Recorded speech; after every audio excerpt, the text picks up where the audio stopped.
نحمده ونستعينه ونستغفره ونعوذ بالله من شرور أنفسنا ومن سيئات أعمالنا من يهده الله فلا مضل له ومن يضلل فلا هادي له ونشهد أن لا إله إلا الله وحده لا شريك له ونشهد أن سيدنا وسندنا وحبيبنا ومولانا محمد وأرسله بالحق بشيرا ونذيرا وداعيا إلى الله بإذنه وسراجا منيرا فقد قال الله تبارك وتعالى في كلامه المجيد وقرآنه المحمد أعوذ بالله من الشيطان الرجيم بسم الله الرحمن الرحيم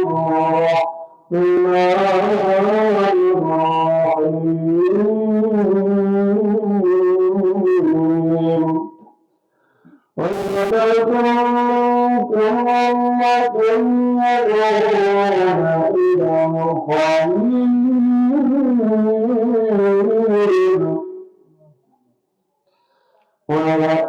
وَيَأْمُرُونَ بِالْمَعْرُوفِ وَيَنْهَوْنَ عَنِ الْمُنكَرِ وَأُولَئِكَ هُمُ المفلحون.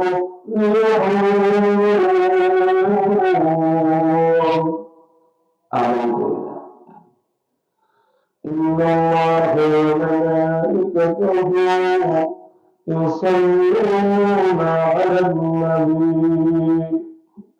يا أيها الذين آمنوا صلوا عليه وسلموا تسليما.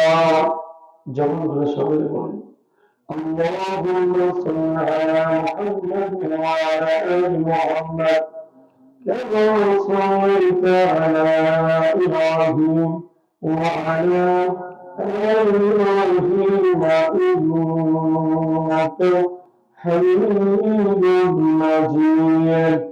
اللهم بارك على محمد وعلى آل محمد كما باركت على إبراهيم وعلى آل إبراهيم إنك حميد مجيد.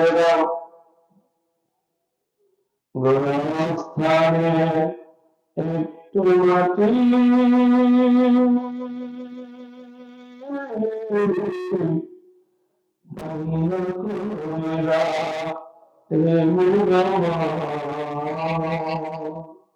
নিজের মনটাকে বলে গুণস্থানে একটু মাটি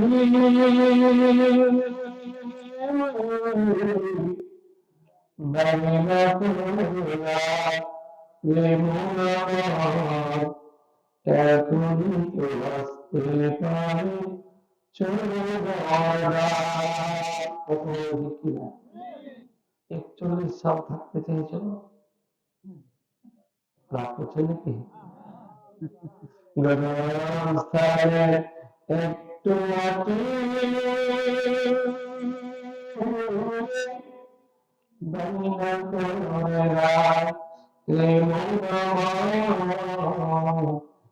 এখনই তো আসতে পারে চলে যাওয়া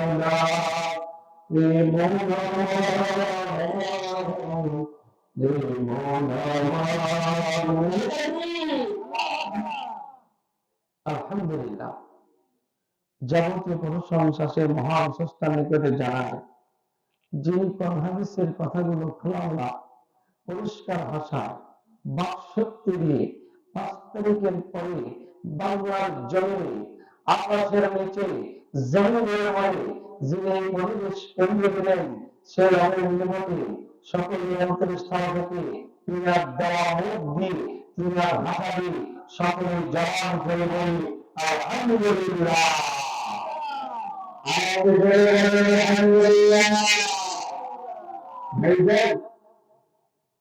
আপনি বুঝতে পারছেন না, আমি কিছুদিন দেখেছি হুজুর, কত মুসলমানের ঘরের সন্তান মুরব্বীরা চোখ দিয়ে ঝরঝর করে পানি ফেলেছে। প্রতি বছর কোরআন হাদিসের মাহফিল করে অভ্যাস, কিন্তু কোরআন হাদিসের মাহফিল করার অনুমতি দেয়নি তাদের চোখের দুনিয়া, তাদের চোখের পানি দুনিয়া, তাদের আল্লাহর কাছে দরখাস্ত কবুল হওয়া দুনিয়া। আজকে পরিষ্কার মধ্যে বাংলার জন্মে আমাদের কাছে কোরআন তেলাওয়াত করা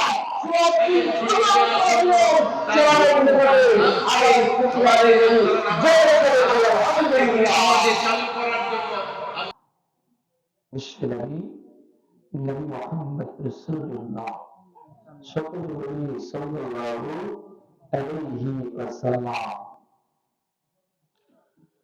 সম্মানিত বিনোদপুর ফুলকানিয়া মাদ্রাসার ইসলাম জালসা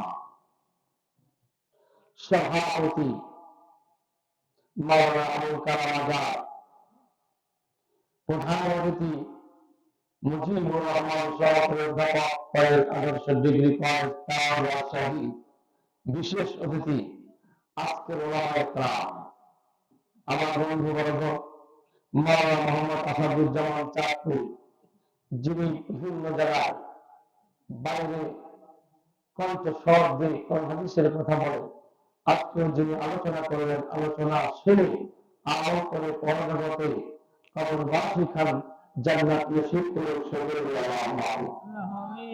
মাওলানা রহমান কে আল্লাহ তাআলা দিনের দান হিসাবে কবুল করে সকলে ভাইরা, আপনারা মন খারাপ করছেন নাকি?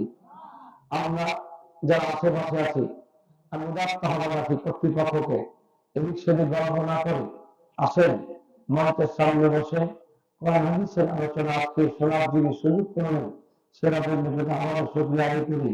আলহামদুলিল্লাহ, আলহামদুলিল্লাহ। এমন সময়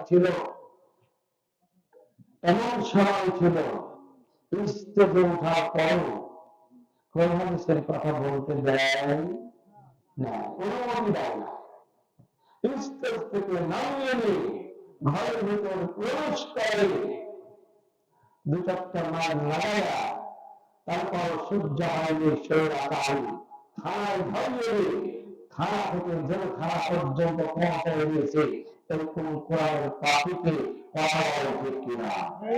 আমি বানিয়ে বলছি, বানিয়ে বলে যাই এই স্টেজে আমি আপনি সাক্ষী বাংলার জন্মে কোরআন শরীফ অবমাননা করে স্টেজে দাঁড়িয়ে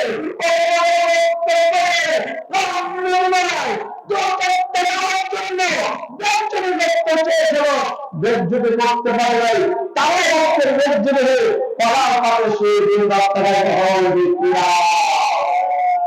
এটা বানিয়ে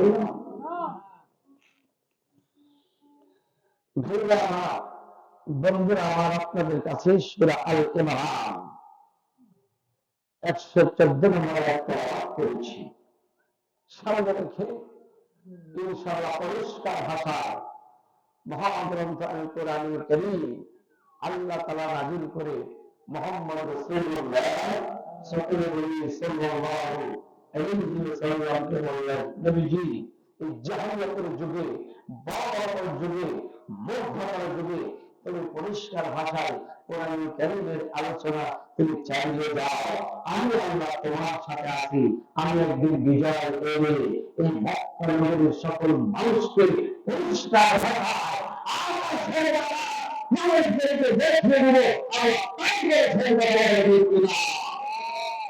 এক আল্লাহ আমার দেওয়া হোসেন সাহেবকে ধরে রেখে তুমি পার পাও না, দেশে থাকতে শুধু মক্কা ছেড়ে আল্লাহ নবীকে মদিনা হিজরত করতে হয়েছিল, কিন্তু সে এক সময় এই মক্কাতেই তিনি প্রধানমন্ত্রী হিসাবে, প্রধান নায়ক হিসাবে তিনি দায়িত্ব পালন করেছিলেন। দেশের ভিতরে অন্য ঘরে রাখতে চেয়েছিলে, তোমার অবস্থা করে তুমি ধরে ধরে ধরে রাখো তার কথা। ভাইরা আমার, বন্ধুরা আমার,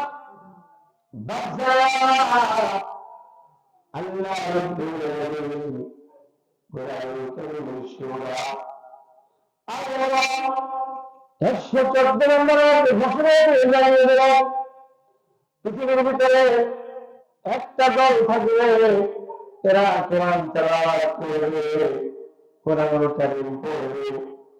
একটা দল থাকবে, কোরআনের পথে রাখবে, নবীর পথে রাখবে, সাহাবীদের পথে রাখবে।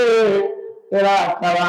এরা হচ্ছে যাদেরকে মানুষ দুনিয়ার ভালোবাসে না, এদেরকে জেলখানায় থেকে কথা বলে কিনা। এরা কারা? আল্লাহ বলেন, হে নবী, একটা দল থাকবে, ওরা ভালো কাজের দিকে মানুষকে আহ্বান করবে। কথা বলে ঠিক কিনা?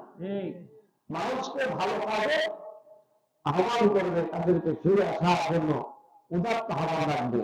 যেমন আজকের এই মাহফিল, যেমন আজকের এই তাফসীরুল কোরআন মাহফিল করার জন্য, ইসলামী জালসা করার জন্য, যেমন কয়েকদিন থেকে আমার ভাই সকল এলাকাবাসী লেগে আছে, যে করে হোক এই মাহফিলটা করতে হবে। কথা বলে ঠিক কিনা? আমার আল্লাহ বলছেন,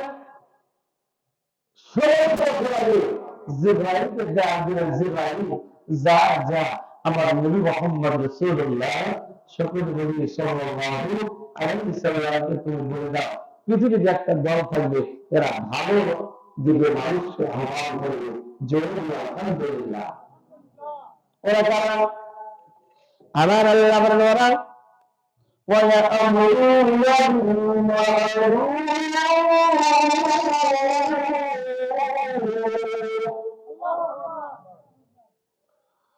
আমার আল্লাহর নবীজি আমার বান্দা বান্দীদেরকে পরিষ্কার ভাষায় কোরআনুল কারীম সূরা আল ইমরান তিনি বলেন, ওরা হচ্ছে ওই মানুষেরা যারা ভালো আমল করবে, নিজে কোরআন পড়বে, নিজে কোরআন আমল করবে, নিজে দাড়ি ছাড়াবে, মানুষকে দাড়ি ছাড়ার কথা বলবে, নিজে কোরআন কারীম তেলাওয়াত করবে। আপনার আমার নবীজি তুমি সুন্দর ভাষায়, পরিষ্কার ভাষায় কোরআনুল কারীম তেলাওয়াত করো, সাহাবীদের দিয়ে তুমি তেলাওয়াত করার জন্য তেলাওয়াত করা আমার সঙ্গে হয়।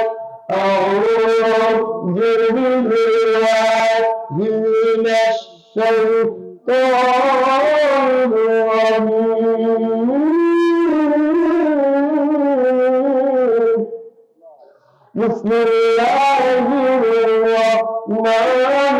الرحيم ألف ذلك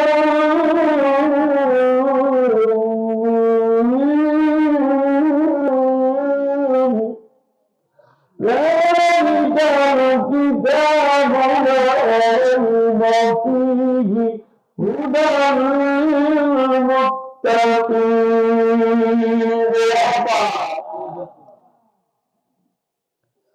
الله جبرائيل جاء بأمر فزع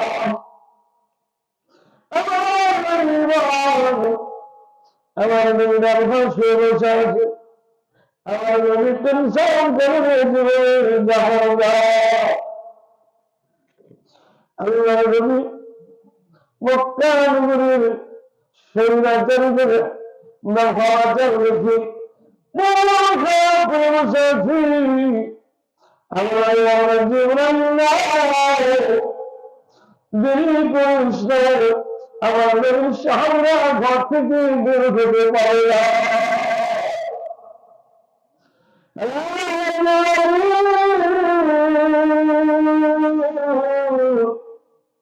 যারা কালিমা বলেছি, যারা ইসলাম গ্রহণ করেছি, কালিমা পড়েছি, কালিমার দাওয়াত দেয়, মসজিদে কোরআন হাদিসের আলোচনা করতে চায়, যে আমার নবী সহ আমার নবীর অনুসারীরা পর্যন্ত মক্কার আনাচে কানাচে বের হতে পারে না, এদের কথা বলতে দেয় না, এদের পরামর্শ করতে দেয় না, এদের বৈঠক করতে দেয় না, এদের সাথে কেউ কারোর সাথে দেখা করতে দেয় না। বের হয়ে ধরে ধরে হাইনার দলেরা বের হয়েছে, উঠতে যাচ্ছে, যেদিকে বের হয় সেদিকে ভয় ধরার পর নির্যাতন শুরু করে দেয়। আমার জিবরাইল যা আমার নবীর টেনশন আছে, আমার জিবরাইল আমার নবীকে যারা পাবে, আমার নবীর প্রতি যারা গেছে, আমার নবীর কাছে খবর দিয়েছে, আমার বান্দা আল্লাহ নবীর কাছে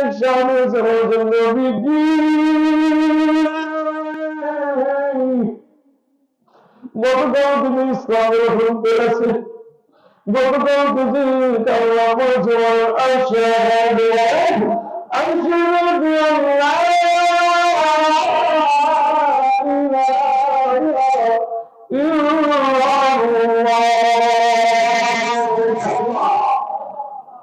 কেমন করে বলছেন যুবক? যুবকের আওয়াজ হলো আশহাদু ইলাহা ইল্লাল্লাহ। যুবকের হাত দুটো বের করা হলো, যুবকের আরো বলে বলে এ বাক্যটা, এ বাক্যের ভিতরে কি আছে? ও বন্ধুরা ভালো করে শুনেন, এ বাক্যের ভিতরে কি আছে? যুবক জবান খুলে, যুবক জবান খুলে বলছে, বলেন আশহাদু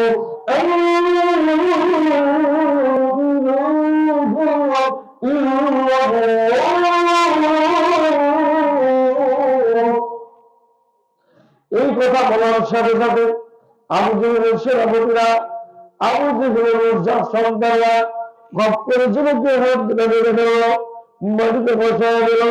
যুবক আর মানুষদের জবান দিয়ে বাক্য বের হয়, পায়ের দুটো বেঁধে ফেলব, জমিনে চিৎকে শোয়া দেব, বড় বড় পাথর তোর চাপায় দিব, মানুষ মরার পর কবরে যায়, তোর পাথর দিয়ে দুনিয়া থেকে তোকে বিদায় করে দিবে।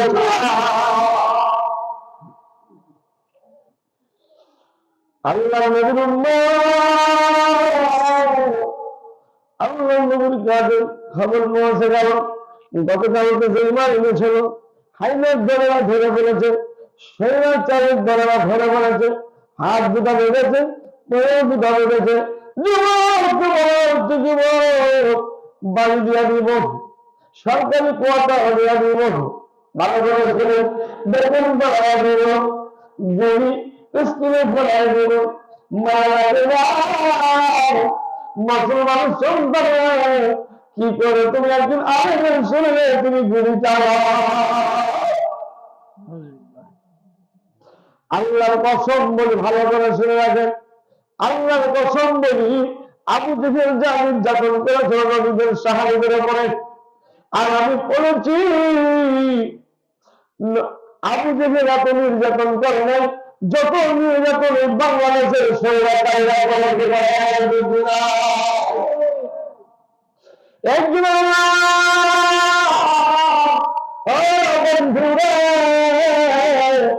কিছু বাবুল লাগতে যা মুরগি আছে, এখনো পর্যন্ত তাদের মুখ খুলে না। একজন আলোক কোরআনুল কারীমের মঞ্চ থেকে ধরে নিয়ে গেছে, ধরে নিয়ে যাওয়ার পর রিমান্ডে গেছে। আলেম সাহেব বলেন, বন্ধুরা তাকে গোটা উলঙ্গ করে দিয়েছে। উলঙ্গ করার অপরাধ হলো মহাগ্রন্থ কোরআনুল কারীম মানুষের সামনে প্রচার করে শুধু লম্ব করে নাই, দুইটা হাত অলের ওপর প্রায় পূজায় অলের ওপর ঝুলায় রেখেছে। 3-4 ঘন্টা পর্যন্ত হাতের ওপর ঝুলে থাকার কারণ হলো একমাত্র শুধুমাত্র বাংলাদেশে কোরআনের তাফসীর করার কারণে। এইরকম ভাবে সাহাবীদেরকে নির্যাতন করা নাই, যেরকম বাংলার জমিনে আল্লাহ নির্যাতন করেছে।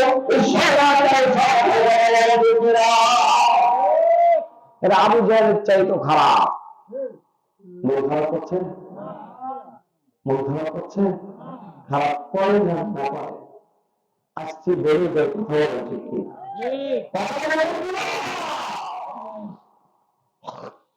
আর 10টা মিনিট দিবেন সময়। ভাইরা আমার, বন্ধুরা আমার, আল্লাহর নবীর কাছে বলছেন, নবীজি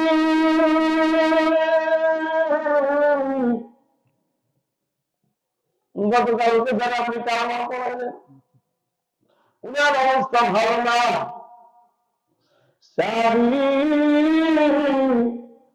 হাত নামার অবস্থায় ফেলে রেখেছে, প্রচন্ড পাথর, বড় একটা পাথর নিয়ে আসছে। আমি ধরে লোকেরা একবার মাথার উপর থয়, তোমার মুক্তি তুমি সরারা, তোমার সুন্দর ব্যবস্থা তোমার সরকারি ভাবে আমি করে দেব, তুমি টের পাওয়া না। যুবক বলবান আসলে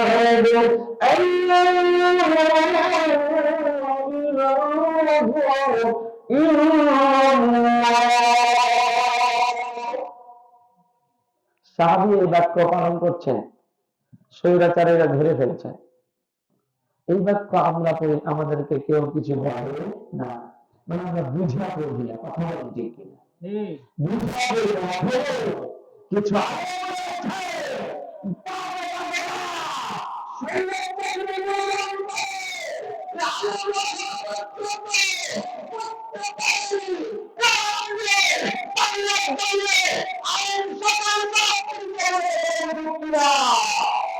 সেদিন তুমি এখন দুর্নীতির আলোচনা করবা, দুর্নীতির আলোচনা কতদিন করবা? মঞ্চে থাকবা, তোমার জাতি ভাই থাকতে চেয়েছিল 41 সাল আছে। একটা বাংলাদেশে ভাই রিক্সা চালক উকিল পায়, ভ্যান চালক উকিল পায়, অসহায় মানুষ টাকা চেয়ে চেয়ে উকিল ধরে তার বাবাকে জেলখানা থেকে বের করে। কথা বলেন ঠিক কিনা? কিন্তু আমাদের বাংলাদেশে এমন একজন ছিল, সবাই না জানলেও কিছু মানুষ জানে যে ওর উপালিতি খুঁজে পাওয়া যায়। বাংলাম আমি সেদিন বললাম সুবহানাল্লাহ, এই কোন মানুষ, কত পাপী মানুষ, কত খারাপ মানুষ হলে ওর পাশে ওর বউ পর্যন্ত নাই। কথা বলেন ঠিক কিনা? কারণ ক্ষমতা একদিনে শেষ হয়ে যায় না, আসবেই ক্ষমতা। কত মানুষ ট্যাংরাপুঠি সামান্য জেলা, উপজেলা, ইউনিয়নে, আমি সামান্য শুনলাম ইউনিয়নে আছে এক গ্রামের প্রতিনিধি হয়ে গ্রামকে হলকম্প করিয়ে দিয়েছিল। কথা বলে ঠিক কিনা? মনে হচ্ছে গ্রামের মানুষ আর থাকতেই পারবে না।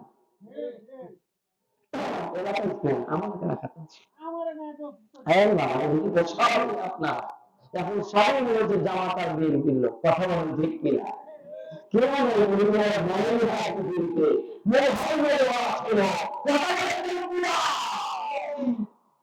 আমার আল্লাহ বলছেন পৃথিবীতে একটা দল থাকবে, ওরা মানুষ ভালো কাজের দিকে ডাকবে। এই গ্রামে আর লোক নাই, যদি বলা হয়, তিনি যদি ঘোষণা দেন যে রাত 1টার সময় জন প্রতি 5,000 টাকা দেওয়া হবে, এখানে লোক আসবে? বাবা যদি অসুস্থ থাকে, হাতে করে নিয়ে এসে এই জায়গায় সিরিয়াল নিয়ে কথা বলেন ঠিক কিনা? কিন্তু এর চাইতে দামি হলো আমার আল্লাহ নবী মুহাম্মদ রাসূলুল্লাহ সাল্লাল্লাহু আলাইহি ওয়াসাল্লাম বলছেন যে আসমানের যে জমিনের উপরে সবচেয়ে দামি জায়গা হলো আজকের জায়গা কথা বলেন ঠিক কিনা? এটা জান্নাতের বাগান কথা বলেন ঠিক কিনা? ফেরেশতা আমিও যুদ্ধ করছে মরার পরে হয়তো আপনার আমার জন্য এটা নাজাতের ওসিলা হয়ে যেতে কথা বলেন ঠিক কিনা? যুবককে বলছেন, যুবক তুমি বাক্যটা চেঞ্জ করো। যুবক আরেকটা বাক্য লাগায়া সকলের সামনে, স্বৈরাচারীদের সামনে ওপেন করলেন, জোরে বললেন সুবহানাল্লাহ। কি বললেন? বলেন, আশহাদু আল্লা ইলাহা ইল্লাল্লাহ ওয়া আশহাদু আন্না মুহাম্মাদান রাসূলুল্লাহ।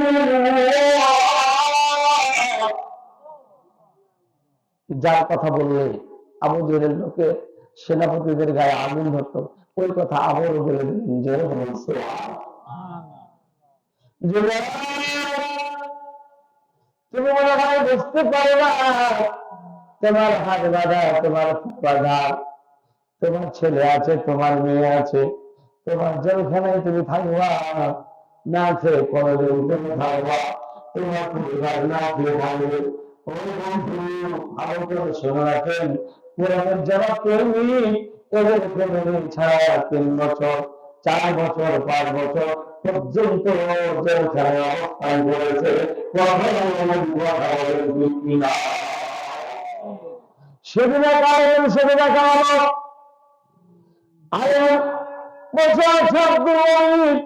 আমার জামাটা খুলছি ভাই, কাউকে দেখায় না, জামাটা খুলছি, তুমি আরেক মানুষ, তুমি একটু শুনে রাখতেন। জামাটা খোলার সাথে সাথে দেখলাম 10-12টা কালো কালো দাগ হয়ে আছে, লম্বা লম্বা। আমি বললাম, ভাই আপনার শরীরে এটা কেন? এটা আমার কারণ ছিল, জেলখানায় যখন মানবে না, কারণটা রেখে এই সমস্ত জায়গাগুলোতে পুরাই দিয়েছি। অপরাধ কি? শুধুমাত্র কোরআন প্রচার, মাত্র সেই একমাত্র ঠিক কিনা? ভালো কাজে দেখা দিবে। এবার একজন সারা দেশের যারা গত কালকে আপনি কালেমা পড়াইলেন, যিনি ইসলাম গ্রহণ করবেন, হাইনাত করবেন, তাকে ধরে নিয়ে নির্যাতন শুরু করেছে। আমার নবী মুহাম্মদ রাসূলুল্লাহ সাল্লাল্লাহু আলাইহি ওয়াসাল্লাম মন খারাপ করে চিন্তিত হয়ে বসে আছেন। আমার জিবরাইলকে ডাক দিয়ে বলছেন, দেরি করিস না, যা যা।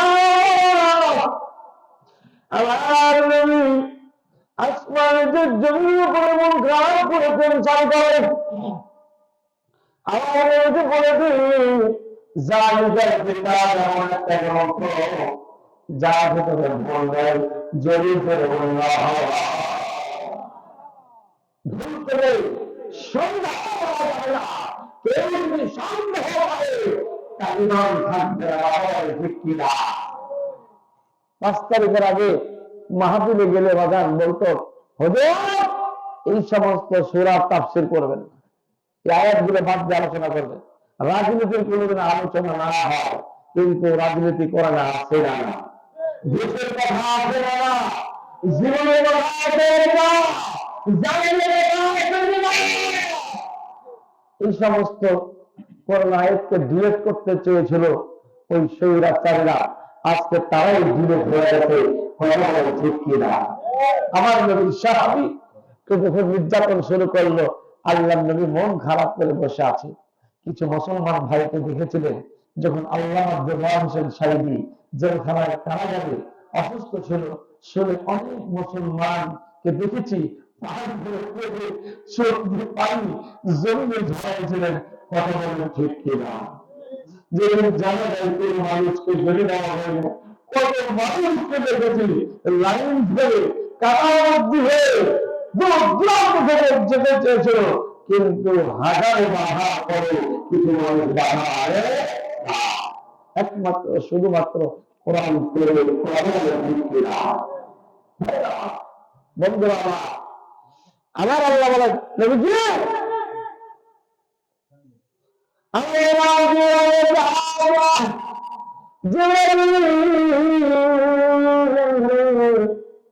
চলে আসুন আল্লাহর কাছ থেকে। শোনেন, খুব মনোযোগ সহকারে শোনেন। জিবরাইল আল্লাহ নবী মন খারাপ করে বসে আছেন। আল্লাহ নবীর সামনে এসে বলছেন, আসসালামু আলাইকুম ইয়া রাসূলুল্লাহ, ইয়া হাবিবাল্লাহ, কেন চিন্তা করেন? আল্লাহ নবী বলেন, চোখের পরিচয় দিয়ে আমার জন্য তুমি যে কোরআন আমার কাছে নাযিল করে দিয়েছেন, আমি তেলাওয়াত করার কারণে আমার কিছু বান্দা, আল্লাহর কিছু বান্দা কর্ম করে পৌঁছে দিয়েছে। আসার পরে কালমা পড়েছে, কালমা পড়ার পরে আমি যেদিনের শরীরে চালা ধরে না যেমন চায় আমার সমাধি দেখে রেখেছে, এমন পরিমাণ ভুল করেছে চালা দেবে তারা তো জমে পড়তে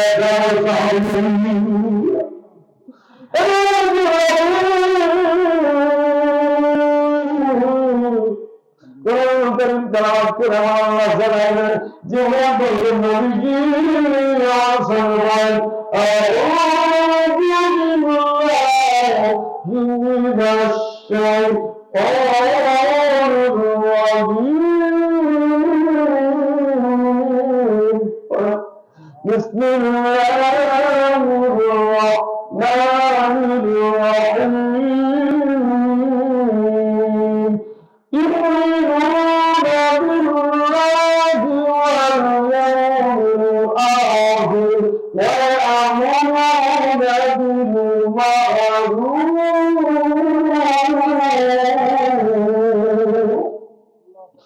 وينهون عن المنكر ويسارعون في الخيرات وأولئك من الصالحين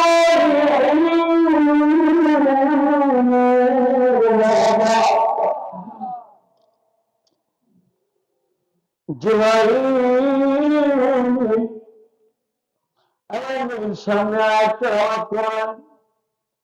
আল্লাহ নবীর মধ্যে খুশি হয়ে গেলাম,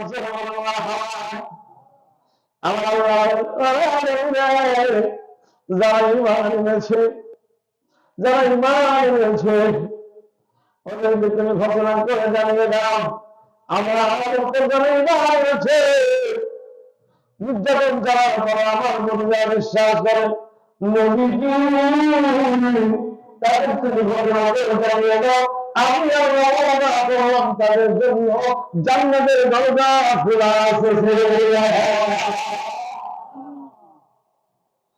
আল্লাহর নবী টেনশনে বসে আছেন। আল্লাহর নবী এখানে বসে আছেন, এক ইহুদি ওই জায়গায় বসে আছে। আল্লাহর নবী আস্তে আস্তে করে ইহুদির কাছে গেলেন, যাওয়ার পর বলছেন, ইহুদি তোমার এই জায়গাটুকু আমার দিবা? দেখেন, বলছে এই জায়গাটুকু তুমি আমাকে দিবা, আমি এখানে মসজিদ বানাবো। জোরে বলবো ইহুদি বলছেন, চাইলে কি পাওয়া যায়? দেখেন, অসংখ্য সম্পদ আছে, জমি জায়গা, ধান সরিষা গম সব অনেক আছে, কিন্তু দেন খেতে খায়। ওর বাড়িতে কামলা থেকে ধান যাবে, ওখান থেকে 10 কেজি ধান দেয়, একটু লোক আছে না? আছে। আল্লাহ ইহুদি তুমি যদি আমার এই জায়গাটুকু দিতা, তাহলে কিনা মসজিদ বানায়া আজান হতো, ইকামত হতো, সালাত আদায় হতো, আল্লাহর কোরআন তেলাওয়াত হতো।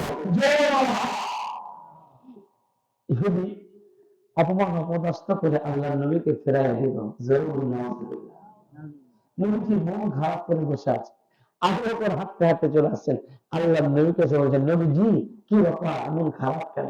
নবী বলে না, কোন রকম বলছে না। যখন আবু বকর ছাড়ে না, তখন নবী বলতে বাধ্য, আবু বকর রে, আমি গেলাম এই জায়গাটুকু পেলে পারে ওখানে মসজিদ বানাতাম। জয় বলেছে। আবু বকর বলল, নবী আমাকে একটু অনুমতি দেন, আমি যাই। যাও। আবু বকরকে অপমান অপদস্থ করে ফেরাইয়া দিল, জায়গা দিল না। আলী আসতেছে, হযরত আলী আসতে বললেন, কি ব্যাপার আবু বকর, আপনার মন খারাপ? বিশ্বর নবী, নবীর নবী মুহাম্মদ রাসূলুল্লাহ সাল্লাল্লাহু আলাইহি ওয়াসাল্লামের মন খারাপ, কি ব্যাপার? আবু বকর বলছেন এই ঘটনা, তাই নাকি নবীজি, আমাকে প্লিজ একটু অনুমতি দিন, আমিও যাব। আল্লাহ নবী যাও। যাওয়ার পর আমি কত রকম করে বুঝালেন, কিন্তু বুঝলো বুঝলো না। এ ফিরে আসলেন। এইবার হযরত উমর ফারুক রাদিয়াল্লাহু তাআলা আসলেন। সব কাতারে তিনি সারা বসে আছেন। উমর ফারুক বলেন, কি ব্যাপার হযরত আলী, আবু বকর, আল্লাহ নবী সহ কি ব্যাপার, তুমি শান্ত কেন, মন খারাপ কেন? আবু বকর বলছে, ঘটনা এই, আল্লাহ নবীর কাছে যে বলছেন, হুজুর আমাকে একটু অনুমতি দিন, আমি যাই দেখি। ওমর ফারুক রাদিয়াল্লাহু তাআলা বিনয় অনুরোধ করে সকল প্রকারের হিকমত খাটিয়ে বলল, কিন্তু কাজ হলো না। সবাই টেনশনে বসে আছেন। ব্যবসা বাণিজ্যের খাতিরে হযরত উসমান রাদিয়াল্লাহু তাআলা আনহু চলে গেছেন। কি ভাবে সবাই দেখছে বসে আছে, চলে আসলেন, সালাম দিয়ে বলছেন, আবু বকর কি খবর? আল্লাহ নবীর কাছে উসমান দাঁড়িয়ে বলেন, সবাই অনুমতি দিয়েছেন, প্লিজ আমাকে শেষবারের মতো একটা বার ধরে অনুমতি দেন, নবীজি আমি হুজুরের কাছে যাব। জোরে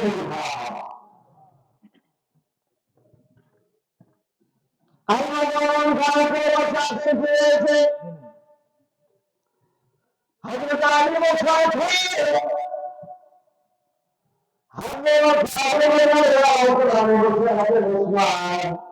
আল্লাহ নবীর সামনে দাঁড়িয়ে বলেন, আমি একটু অনুমতি দেন, আমি হুজুরের দরবারে যাব, যদি কাজ হয় কিনা। আল্লাহ বলেন, উসমান যাও, উসমান যাও। উসমান এক পাগল পাগল হুজুরের সামনে দাঁড়িয়ে আমাদের হুজুর আয়। আল্লাহ নবীর কোন প্রস্তাব হয়েছে? শুধু আল্লাহ নবী দাঁড়িয়ে, আল্লাহ উসমান আমার সাথে গিয়েছে, তুমি কি বলবো? উসমান বলছে, হুজুরে এই জায়গায় ঢুকান, তুমি কার বল দিবা বলো? সুবহানাল্লাহ।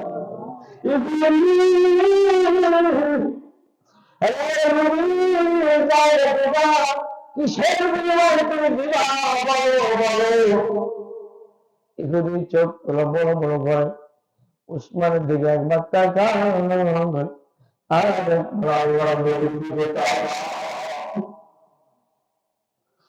উসমান যখন বলে, ইহুদি কোনো কথা বলেন না। আল্লাহ নবী উসমানের দিকে দেওয়া আছে, আবু বকর দেওয়া আছে, ইহুদির সাথে হযরত উসমান কথা বলেছে। উসমান যখন বললেন,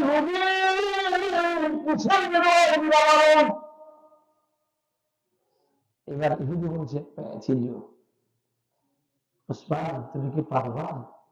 উসমান, জি পারবো, বলো। তোমার মক্কাতে ভিআইপি জায়গাগুলো যেগুলো আছে, মার্কেট হওয়ার মতো মার্কেট, মনে মনে জায়গাগুলো, এগুলো দলিল আমার দিলে তোমাকে জায়গাটুকু আমি দিব। তাই নাকি? বলছে হ্যাঁ। এই কথা বললেন। উসমান বললে, আর কিছু জেনে বলছে, চোখে ঝরঝর করে পানি পড়ছে উসমানের কথা। উসমান, তুমি মক্কার ভালো জায়গাগুলো তুমি ছোট্ট একটা জায়গার বিনিময়ে দিতে রাজি হয়ে গেলে, জেনে বলছো ভালো।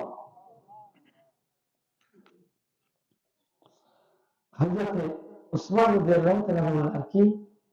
বলছে, উসমান, মক্কাতে সবচেয়ে একটা ভিআইপি বাগান আছে, খাজুরের বাগান, এই বাগানটার দলিল আমার আগে দিতে হবে। উসমান বললে, তাও দিব। জোরে বলুন সুবহানাল্লাহ। আর কি? উসমান আর কি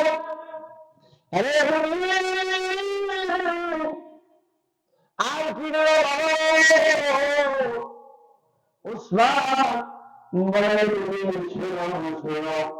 মক্কা নবীর ভিআইপি মার্কেট, মক্কা নবীর মনে মনে জায়গা, সব দলিল নাম্বার তোমার আমি দিয়ে দিব, তোমার নামে দলিল করে দিব। মক্কা নবীর সবচেয়ে যেটা দামি আমার খাজনের বাগান আছে, আমি সেই বাগানের দলিল তোমার দিয়ে দিব। এই বিনিময়ে তুমি কি দিবা? দিব। হ্যাঁ দিব। ওই ওসমান আমার জীবনে কোন জায়গায় যদি চাও আমি সেটাও দিতে রাজি হয়ে যাবো, কারণ যদি মন খারাপ হয়ে থাকবে আমি বেঁচে থাকতে চাই না।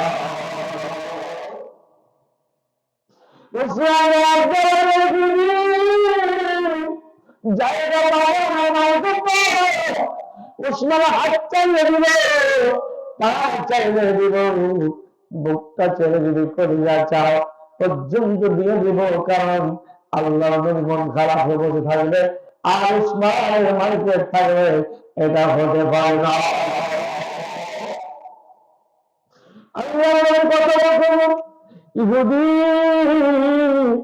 আর উসমানের সাথে কথা হচ্ছে, আল্লাহ নবী সবগুলো শুনছে, জোরে বলুন আল্লাহ নবীর চোখ দিয়ে পানিগুলো দাঁড়িয়ে মারা শুয়েছিল, জমিনে পড়তে আছে।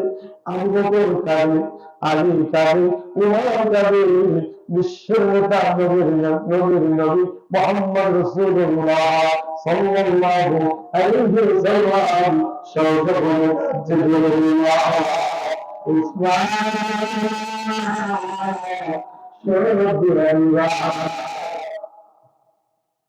দেখলেন না, দেখেন না 5 তারিখে দেখলেন না, যুবক দাঁড়িয়ে গেল, এইদিকে যখন গলি আসলো এদিকে হলো, এদিকে যখন গলি আসে এদিকে হলো, এইদিকে গলি আসলো এদিকে হলো, স্বৈরাচারী গুলি বন্ধ করলো না, যুবক মাটিতে লোটা পড়ে গেল, বন্ধুর মাইকের খালি হয়ে গেল, বড় ভাই চলে গেল, ওই ছাত্র কলেজের ভালো স্টুডেন্ট চলে গেল, কত মা বাবার আশা ছিল সন্তান ভালো একটা চাকরি করবে, সন্তান চাকরি করবে, বাবার দুঃখ বেদনা চলে যাবে।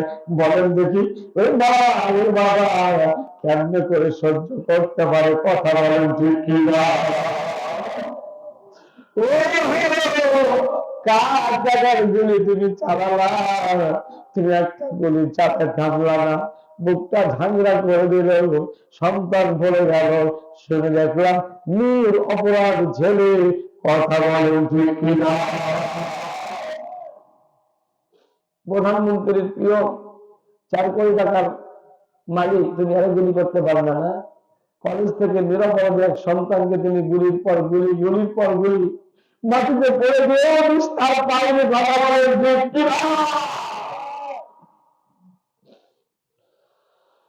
আল্লাহ সব দেখে, কথা বলে ঠিক কিনা?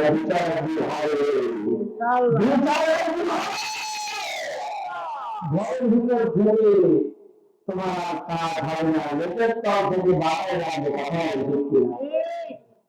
এখন গাড়ি দিয়েছেন, বলেন দেখি, কম্বল এখন বের করে খালাম মারা চাচিয়াম মারা দিয়েছি, এই একদিন দেখবেন কম্বল লেপ আবার ঘরের ভিতরে ঢোকায় দিল, কথা বলেন সবাই কথা বলেন কিনা?